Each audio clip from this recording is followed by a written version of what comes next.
Products are shown for demonstration purposes only. The AHA does not endorse or recommend any specific manufacturer or product.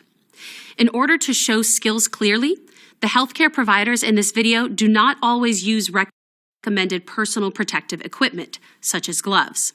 The following information represents American Heart Association guidelines and best practices for measuring and improving the basic life support skills of the teams you work with.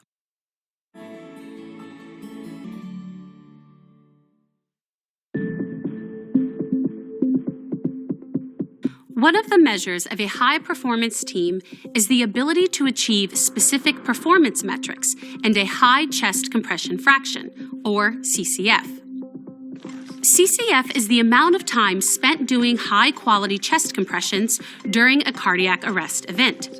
You can only achieve a high CCF by eliminating pauses during high-quality CPR. The Resuscitation Outcomes Consortium, or ROC trials, showed that a 10% increase in CCF is roughly equal to an 11% increase in survival. Pauses typically occur during intubation, rhythm analysis, pulse checks, compressor switches, and defibrillation. We'll address some best practices for eliminating pauses in some of these areas, but you'll also need to measure high-quality CPR metrics at your own place of practice to identify other areas where pauses exist. You cannot improve what you do not measure. Whenever compressions are paused, compressors should hover over the chest and be prepared to resume compressions. 15 seconds before pausing compressions at the end of each 2-minute cycle, high-performance teams should check for a pulse, pre-charge the defibrillator, and be prepared to deliver a shock in 10 seconds or less. 145. Okay, let's go ahead and charge up.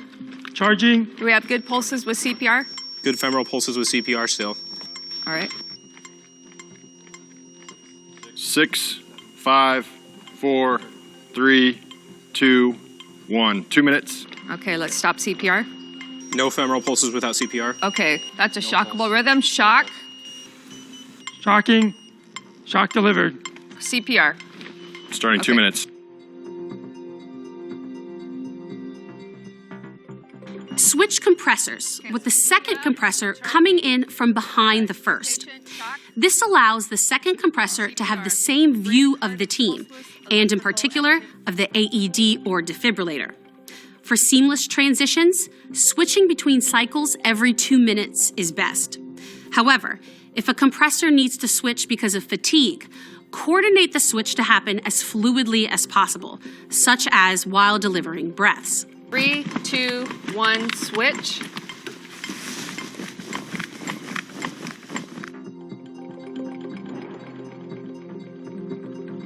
It's a best practice to use real-time feedback devices during CPR. However, if a feedback device isn't available, a metronome can help establish the proper rate. If your AED or defibrillator doesn't have a metronome, you can download a metronome app to your mobile device before the conclusion of this course. Another element of high-performance teams is effective team dynamics.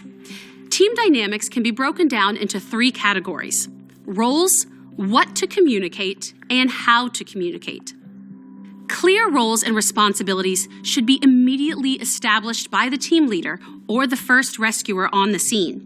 When all team members know their roles and responsibilities during a resuscitation attempt, the team functions smoothly. I'll be on airway. Can you hear me a BVM? Yep. Every member of the team should know his or her limitations. Team members should ask for assistance and advice early, not when the situation deteriorates. I'm getting pretty tired during these compressions. I'm gonna need some help after this. Sometimes a team member or team leader may need to correct actions that are incorrect or inappropriate. It's important to be tactful, especially if you need to correct a colleague before they make a mistake. And now you're too fast. Target heart rate is 110. The next category is what to communicate. Knowledge sharing and summarizing information are critical components of effective team performance. Team leaders should review what's happened and ask for ideas and observations from team members. Can you give me a recap, Nick? Yes, we've been doing CPR for about 4.5 minutes. We've got 1 shock, 2 no shocks, and you've given 1 dose of Epi IV. Okay. So anybody have any ideas on what else we can try with this patient? Finally, how to communicate.